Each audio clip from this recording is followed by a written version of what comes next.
அன்றைக்கு 10 நாட்கள் பேச்சு தொடங்க வேண்டும் என்று சொன்னேன். நீங்கள் எல்லாம் கேட்டீர்கள். அப்போது கெடுவா என்னவா என்று கேட்டீர்கள். அப்போது நான் சொன்னேன், இது கெடுவல்ல, 10 நாட்களுக்கு பேச்சு துவங்க வேண்டும். 1 மாதம் அல்லது 1.5 மாதம் எடுத்துக்கொள்ளலாம். யாரை சேர்த்துக் கொள்ளலாம் வேண்டாம் என்பது பொதுச் செயலாளர் முடிவு செய்யலாம் என்று தெளிவாக சொல்லப்பட்டிருக்கிறது. நீங்கள் என்னுடைய ஆடியோவை பார்த்தாலே தெரியும். ஆனால் செய்திகள் எப்படி வெளிப்பட்டது என்று சொன்னால், 10 நாள் கெடுபிடித்து விட்டார் என்ற செய்திகள் பரவலாக.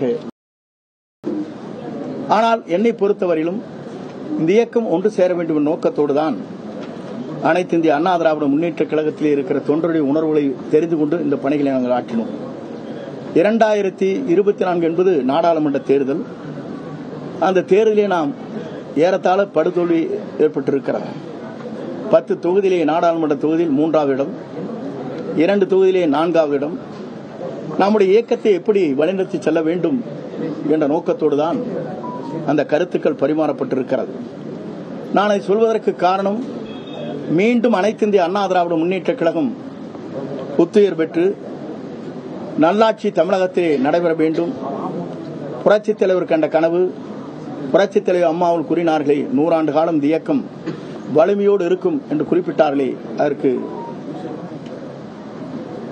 அந்த கருத்திற்கேற்ப என்னுடைய கருத்துக்களை வெளிப்படுத்தினேனே தவிர, அந்த கருத்தின் அடிப்படையில் அதற்கு பிறகு அடுத்த நாட்கள் அனைத்து பதவிகளும் பொறுப்புகள் நீக்கப்பட்டிருக்கிறது, உறுப்பினரை தவிர.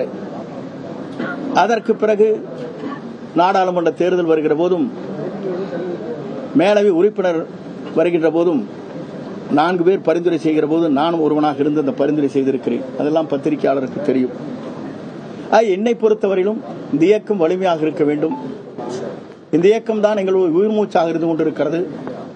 இந்த இயக்கத்தை பொறுத்தவரையிலும் தடுமாறாமல் இந்த இயக்கம் திராவிட முன்னேற்ற கழகத்தை, நல்லாட்சியை தமிழகத்திலே உருவாக்குவதற்கு நாம் அத்தனை பேரும் ஒருங்கிணைந்து அந்த பணிகளை மேற்கொள்ள வேண்டும் நோக்கத்தோடு தான் அந்த கருத்துக்களை வெளிப்படுத்தி இருக்கிறேன் என்பதை இந்த நேரத்திலே தெரிவித்துக் கொள்கிறேன். அதே போலதான் கன்னியாகுமரி நடைபெற்ற இடைத்தேர்தல். அந்த இடைத்தேர்தலில் நாம் வாங்கி இருக்கிற வாக்கு என்ன என்று சொன்னால் 5126 வாக்குகள் தான் பெற்றோம். அப்படி என்றால் 2,54,000 வாக்குகள் இடத்தில் 5000 வாக்குகள் பெறுகிற போது சட்டமன்ற தேர்தலுடைய நிலை என்ன என்பதை உணர்ந்துதான் அந்த கருத்துக்களை எல்லாம் நான் வெளிப்படுத்தினேன் என்பதை நான் இந்த நேரத்திலே தெரிவித்துக் கொள்கிறேன். ஆகவே என்னை பொறுத்தவரையிலும் நேற்றைய முன்தினம் தேவர் ஜெயந்திக்கு செல்கிற போது எல்லோரையும் ஒருங்கிணைக்க வேண்டும் நோக்கத்தோடு தான் அனைவரோடும் நான் பேசினேன். அவரும் சில கருத்துக்களை சொல்கிற போது அந்த கருத்துக்கு மாறாக இயக்கம் வலிமை பெற வேண்டும், இந்த இயக்கம் ஒன்றிணை வேண்டும், இந்த இயக்கம் வலிமையாக இருப்பதற்கு நீங்கள் ஒத்துழைப்பு எல்லோரும் நாம் தர வேண்டும் என்ற நோக்கத்தோடு தான் அந்த நிகழ்ச்சியிலே தேவர் ஜெயந்தியிலே கலந்து கொண்டு நான் அந்த பணிகளை ஆற்றினேன். அந்த பணிகளை ஆற்றுகிற போது தேவர் ஜெயந்தியிலே சென்று தேவருக்கு மரியாதை செலுத்தி தேம திருமகனாருடைய அந்த பூஜையிலே கலந்து கொண்டு எனக்கு கிடைத்த பரிசுதான் எனது இயக்கத்திலிருந்து நீக்கப்பட்டிருக்கிறது என்பதை நான் இந்த நேரத்திலே தெரிவித்துக் கொள்கிறேன். ஏன் இதை சொல்கிறேன் என்று சொன்னால், ஒரு தியாகம் செய்து தேசிய தலைவராக எல்லோராலும் போற்றப்படுகிற, எல்லோராலும் நேசிக்கப்படுகிற ஒரு தலைவருடைய விழாவிலே கலந்து கொண்டு நீக்கப்பட்டவரோடும் பேசியது உண்மை. நீங்களும் இந்த இயக்கத்திலே வலிமை சேர்ப்பதற்கு நீங்களும் ஒத்துழைப்பு தர வேண்டும் என்று அவரிடத்திலே நாங்கள் பேசியிருக்கிறேன். நான் அதை மறுக்கவில்லை. ஆனால் இன்றைய நிலையிலே அவர் சொல்வது திராவிட முன்னேற்ற கழகத்திற்கு நான் உறுதுணையாக இருப்பதாக ஒரு கருத்துக்களை வெளிப்படுத்தி இருக்கிறார். பி டீம் சொல்லியிருக்கார். அவர் கருத்தை சொல்லுவதோ பி டீம் யார் என்பதை நாடு அறியும். இன்றைக்கு கொடநாடு வழக்கு என்பது நாம் ஏன் இன்று வரையிலும் குரல் கொடுக்கவில்லை? நான் சாதாரண பொறுப்பாளர், இந்த இயக்கத்தை வளர்த்தவர், நாம் தெய்வமாக நேசிக்கப்பட்டவர். அம்மாவுடைய இல்லத்திலே நடைபெற்ற நிகழ்ச்சி, பல்வேறு கொலைகள் நடைபெற்றிருக்கிறது, 3-4 கொலைகள். அப்படிப்பட்ட நிகழ்ச்சி இருக்கின்ற போது ஏன் திராவிட முன்னேற்ற கழகத்திற்கு குரல் கொடுக்கவில்லை என்பதுதான் என் தொண்டருடைய கருத்தாக இருக்கிறது என்பதை நான் இந்த நேரத்திலே தெரிவித்துக் கொள்கிறேன். ஆகவே என்னை பொறுத்தவரையிலும் நான் பி டீமிலே இல்லை, A1 அவர் இருக்கிறார். அதுதான் உண்மை. இன்று வரையிலும் அவர் மீது திராவிட முன்னேற்ற கழகம் என்ன செய்து கொண்டிருக்கிறது என்பது சட்டமன்றத்தில் எங்களுக்கு தெரியும்.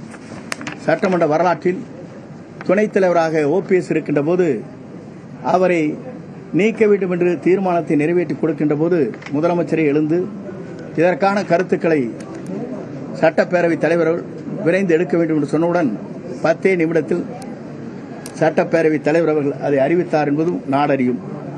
ஆனால் அதற்கு முன்னாலே எத்தனையோ கடிதங்கள் கொடுக்கின்ற போது அந்த கடிதத்திற்கு முதலமைச்சர் ஒப்புதல் இல்லாமல் அந்த கருத்துக்கள் வெளிப்படுத்த முடியவில்லை என்பது அன்றைக்கு சட்டமன்ற பதிவேட்டில் இன்றைக்கும் இடம்பெற்றிருக்கிறது என்பதை மறந்துவிடக்கூடாது.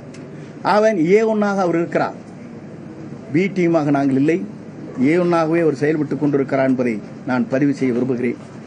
அதே நேரத்தில் என்னை இயக்கத்திலிருந்து இன்று நீக்கப்பட்டிருக்கிறார் என்று சொன்னால் உண்மையிலேயே மன வேதனை அடைகிறேன், வருத்தப்படுகிறேன், கண்ணீர் சிந்துகிறேன். இந்த இயக்கத்திற்காக 53 ஆண்டுகள் நான் இந்த இயக்கத்திற்காக என்னை அர்ப்பணித்தவன். தலைவர் காலத்திலே முதலே செயலாளராக இருந்து பணியாற்றியவன் 72. அப்படிப்பட்ட எனக்கு இதுபோன்ற தீர்ப்பு என்பது உண்மையிலேயே மன வேதனை அளிக்கிறது என்பதை நான் இந்த நேரத்திலே தெரிவித்துக் கொள்கிறேன். அதே நேரத்தில் என்னை பொறுத்தவரையிலும் அன்றைக்கு கருத்துக்கள் சொல்கிற போது உண்மையிலேயே என் மன வேதனை மட்டுமல்ல, கண்ணீர் சிந்த வேண்டிய சூழ்நிலையில் இன்று மனம் இன்றைக்கு உலாவிக் கொண்டிருக்கிறது. இரவு முழுவதும் நான் தூங்கவில்லை என்பதை நான் இந்த நேரத்திலே தெரிவித்துக் கொள்கிறேன். ஏன் இதை சொல்கிறேன் சொன்னால், ஒரு மனிதன் 53 ஆண்டு காலம் இவருக்கு முன்னாலே, இவர் பொறுப்பிற்கு வருவதற்கு முன்னாலே புரட்சித் தலைவரால் 72லிருந்து 77, 70, 80, 84 வரையிலும் நான் சட்டமன்ற உறுப்பினராக, மாவட்ட செயலாளராக பல்வேறு பொறுப்பிலிருந்து பணியாற்றி இருக்கிறேன். ஆனால் இவர் எப்போது வந்தார் என்று சொன்னால் 89 தான் இடம்பெறுகிறார். அப்படி இடம்பெறுகின்றவர் எனக்கு ஒரு நோட்டீஸாவது அனுப்பியிருக்க வேண்டும். ஒரு சீனியர் 9 முறை சட்டமன்ற உறுப்பினர் ஒரு கடிதத்தை அனுப்பி இதற்கு பதில் சொல்லுங்கள் என்று கேட்பதுதான் விதியின் அடிப்படையில் இருக்கிறது. அந்த விதியை மீறி அவருடைய சர்வாதிகார போக்கு என்று சொல்வார்களே, அதை போல யாரை வேண்டுமானால் தூக்கி எறியலாம் என்ற நிலையிலே அவர் இன்றைக்கு உருவாக்கி இருப்பது வேதனை அளிக்கக்கூடிய ஒன்றாக இருக்கிறது. விதிகளை பொறுத்தவரையிலும் புரட்சித் தலைவர் ஒன்றை கொண்டு வந்திருக்கிறார். 1975 ஆண்டு இறுதியில் கொண்டு வந்திருக்கிற விதி என்ன என்று சொன்னால், கழக தொண்டர்களால் பொதுச் செயலாளர் தேர்ந்தெடுக்கப்பட வேண்டும். இந்த விதியை மட்டும் யாராலும் மாற்றக்கூடாது என்று அந்த விதியை தெளிவாக 43 பக்க பேரா என்று சொல்வார்களே, அதில் பதிவு செய்யப்பட்டிருக்கிறது. இதையெல்லாம் நான் எதற்காக சொல்கிறேன் என்று சொன்னால், தொண்டர்கள் உணர்வைத்தான் நாங்கள் வெளிப்படுத்தினோமே தவிர அந்த உணர்வுக்கேற்ப இன்றைக்கு என் மீது களங்கம் ஏற்படுத்தி என்னை கழகத்திலிருந்து நீக்கப்பட்டிருப்பது என்பது மிகவும் வேதனைக்குரிய ஒன்று, வருத்தத்திற்கு ஒன்று. அதேபோல என்னை பொறுத்தவரையிலும் அந்தியூர் சட்டமன்ற தொகுதியிலே துரோகத்தை செய்துவிட்டார் என்று குறிப்பிட்டார்.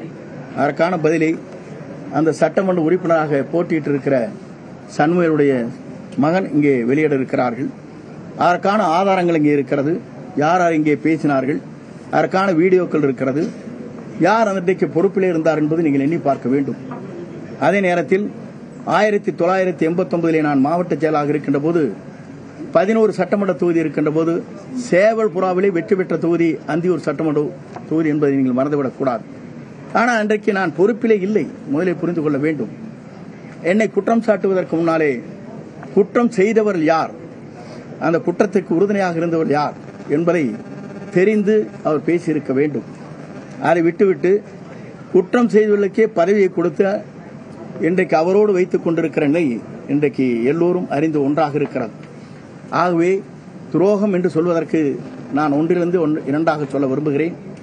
முதலே நம்முடைய அண்டைய பொதுச் செயலாளராக இருந்த சின்னம்மா அவர்களை பதவி பெறுகிற போது எப்படி அந்த பதவியை பெற்றார் என்பது நாடறியும். அதற்கு பிறகு 18 பேர்கள் டிடிவியோடு வருகை தந்து முழு ஆதரவை தந்தன் அடிப்படையிலே தான் 222 சட்டமன்ற உறுப்பினர்கள் நாம் பவனி வந்தோம். அவர் வாபஸ் பெற்றதற்கு பிறகு நம்முடைய நிலை என்ன என்று சொன்னால், ஓபிஎஸ்ஐ அழைத்து 11 பேர்களையும் அழைத்து நாம் தம்பி என்ன கொஞ்சம் 11 பேர்களையும் அழைத்து நாம் நீங்கள் என்னோடு இருங்கள், என்னோடு பயணிங்கள், உங்களுக்கு வேண்டிய அத்தனை பதவியும் தருகிறேன் என்று சொல்லி ஒருங்கிணைப்பாளர் இணை ஒருங்கிணைப்பாளராக ஏற்றுக்கொண்டு பணிகளை மேற்கொண்டார். என்னை குற்றம் சாட்டுவதற்கு முன்னால் அவர் தெரிந்து கொள்ள வேண்டிய ஒன்றே ஒன்றுதான், இன்றைக்கு அவருக்கும் அதே நிலை ஏற்பட்டிருக்கிறது. கழகத்தில் நீக்கப்பட்டிருக்கிறார்கள், ஒழுங்கு நடவடிக்கை எடுக்கப்பட்டிருக்கிறது. அதற்கு பிறகு நம்முடைய இயக்கத்தை 4 ஆண்டு காலம் கட்டிப்பிடித்து காப்பாற்றிய பாரதிய ஜனதா கட்சிக்கு என்ன நாம் உதவி செய்தோம் என்று சொன்னால், 2024 தான் பாரத பிரதமரை தேர்ந்தெடுக்க வேண்டும் என்ற நிலையை தடுமாறிக் கொண்டிருக்கிற நேரத்தில் தமிழ்நாட்டிலே ஒரு தடுமாற்றத்தை உருவாக்கி 2024 மட்டுமல்ல, 2026 மட்டுமல்ல, 2029 நாங்கள் கூட்டணி இல்லை என்று சொன்னவர் அவர் என்பதை நீங்கள் மறந்துவிடக்கூடாது. இதெல்லாம் எதற்காக சொல்கிறேன் என்று சொன்னால், ஒவ்வொரு நாளும் ஒவ்வொரு பேச்சுக்களை பேசிக் கொண்டிருக்கிறேன். உங்களுக்கு நன்றாக தெரியும். கோவையில் ஒன்றை பேசுகிறார், தஞ்சைக்கு சென்றால் ஒன்றை பேசுகிறார், அதற்கு பிறகு பண்ருட்டியில் ஒன்றை பேசுகிறார், சிவகங்கைக்கு சென்றால் ஒன்றை பேசுகிறார். அதுபோல ஒவ்வொரு இடத்திலும் பேசும் பேச்சுக்கள் மாற்றமாக இருக்கிறது என்பதை நாட்டு மக்கள் உணர்ந்து கொண்டிருக்கிறார் என்பதை நீங்கள் மறந்துவிடக்கூடாது. இதையெல்லாம் ஏன் இன்றைக்கு சொல்லி என்று நீங்கள் கேட்கக்கூடும். நாம் பொறுப்பிலே இருக்கின்ற போது எந்த வார்த்தையும் ஒரு கழகத்தை பற்றி நம்மால் விமர்சனம் செய்ய இயலாது. கொடநாட்டை பற்றி இப்போது சொல்கிறீர்கள் என்று சொன்னால், கொடநாட்டை பற்றி சொல்வதற்கு தகுதி யாரிடத்தில் இருக்கிறதுனா, பொதுச் செயலாக கழகத்தை வளர்த்த அவருடைய முன்னாள் முதலமைச்சராக இருக்கின்ற அவருக்கு மட்டும்தான் அந்த முழு உரிமை இருக்கிறதே தவிர, கழகத்தில் இருக்கிற நிர்வாகிகள் யாருமே அந்த அறிக்கையை விட்டுவிட முடியாது. கழகத்தை மீறி அந்த அறிக்கையில் விடுகிற போது இதே கதிதான், எனக்கு வந்த கதியாக தான் மற்றவர்களுக்கு ஏற்படும். ஆகவே யாரும் அதை சொல்லவில்லை. ஏன் நீங்கள் அதை சொல்லவில்லை? இதுவரையிலும் நாம் தெய்வமாக வணங்கி நாம் வழிபட்ட அந்த கொடநாடு அம்மா அவர்கள் தங்கியிருந்த இந்த இடத்திலே ஏற்பட்டிருக்கிற அந்த கொலை குற்றங்களுக்காக ஏன் இதுவரையிலும் குரல் கொடுக்கவில்லை என்பதுதான் என்னுடைய கேள்வியாக இருக்கிறது என்பதை நான் இந்த நேரத்திலே தெரிவித்துக் கொள்கிறேன். அதோடு மட்டுமல்ல, இங்கே இருக்கிற நண்பர்களுக்கு ஒன்றை சொல்ல விரும்புகிறேன். எங்களை பொறுத்தவரையிலும் இந்த இயக்கம் வலிமையாக இருக்க வேண்டும். இந்த இயக்கத்தை பொறுத்தவரையிலும் நாங்கள் சிந்தாமல் சிதறாமல் மீண்டும் இந்த இயக்கம் வழிநடத்தி சென்று வேண்டும் என்பதற்காகத்தான் என்னை உறுப்பினராக இன்றைக்கு நீக்கினாலும் கூட விதியின் அடிப்படையில் என்னை நீக்கவில்லை. அதற்காக அடுத்த கட்ட நடவடிக்கை என்ன என்பதை விரைவில் உங்களுக்கு அறிவிப்பேன் என்பதை நான் தெரிவித்துக் கொள்கிறேன்.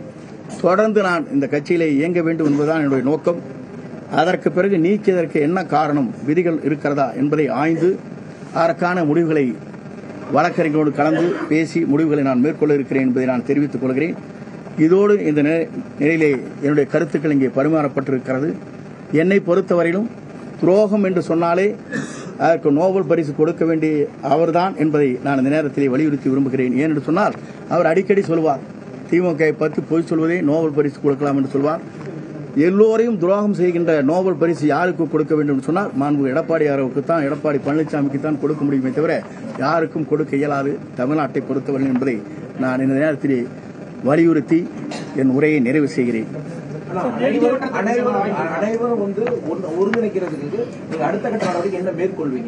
அடுத்த கட்ட நடவடிக்கை முதலில் என்னுடைய உறுப்பினர் பதவியை விதியின் அடிப்படையில் இல்லாமல் சர்வாதிகார போக்காக நீக்கப்பட்டிருக்கு நாங்கள் விளக்கம் கேட்க இருக்கிறோம். இவர் இப்போது இருப்பது தற்காலிக பொதுச் செயலாளர் தான், நிரந்தர பொதுச் செயலாளர் என்று இதுவரையிலும் தேர்தல் ஆணையம் அந்த ஆணையை பிறப்பிக்கவில்லை. அது தேர்தல் ஆணையத்திலே 6 பேர் நிலுவிலே இருக்கிறது. தற்காலிக பொதுச் செயலாளரை 53 ஆண்டு காலம் தலைவர் காலத்திலிருந்து நான் தீவிர உறுப்பினராக இருந்த என்னையே நீக்கப்பட்டிருக்கிறது என்பது கேள்வியாக வழக்கறிஞர் மூலமாக வழக்கு தொடர இருக்கிறேன். இரட்டலைக்காக நீதிமன்றத்தை நாடினாரு. அவர் மீண்டும் கட்சியில இணைக்கணும் அப்படின்னு கேட்பது நியாயமான? உங்க ஓபிஎஸ் எல்லாம் கட்சியில சேர்த்துக்கணும் அப்படிங்கிற ஒரு குரல் எழுப்புறீங்க. அவர் கட்சியில நீங்க ஒரே சொல்லுங்க. இது போன்ற கருத்துக்கள் நீங்கள் கேட்பீர்கள் என்பது எனக்கு நன்றாக தெரியும். ஒன்றே உங்களிடத்தை சொல்ல விரும்புகிறேன். புரட்சித் தலைவரோட செல்வாக்கு மிக்கவர் யாராச்சும் இருக்காங்களா தமிழ்நாட்டில்? இந்த தமிழ்நாட்டில் அரசியல் கட்சியில புரட்சித் தலைவரோட செல்வாக்கு மிக்க தலைவர் யாரும் கிடையாது. எஸ் அவர்கள் புரட்சித் தலைவரை பார்த்து ஊழல் குற்றம் செய்திருக்கிறார் என்று ஆளுநரிடத்திலே குற்றம் சாட்டியதற்கு பிறகு கூட அவர் இல்லத்திற்கு சென்று, வாருங்கள் அண்ணா, என்னை அரவணைத்து செல்லுங்கள், இயக்கத்தை காப்பாற்றுவதற்கு அழைத்து சென்றவர். ஆகவே இந்த கருத்தெல்லாம் நீங்களும் மனவிட்டு யாரோ சொன்னதை வைத்துக் கொண்டு கேட்கக்கூடாது. அப்படிப்பட்ட தலைமை தான் எங்களிடத்தில் இருந்திருக்கிறது. உங்களுக்கு நன்றாக தெரியும், காளிமுத்து என்ன விமர்சனம் செய்தார், வளர்மதி என்ன விமர்சனம் செய்தார், எவ்வளவு கேவலமான வார்த்தையை அம்மா இடத்திலே பேசினார். அவருக்கெல்லாம் அங்கீகாரம் கொடுக்கப்படவில்லையா? அந்த அங்கீகாரத்தை கொடுத்த காரணத்தின் அடிப்படையிலே தான் அந்த 2 தெய்வங்களும் இன்றைக்கு நம்மை வாழ வைத்துக் கொண்டிருக்கிறது என்பதை நான் இந்த நேரத்திலே குறிப்பிட்டு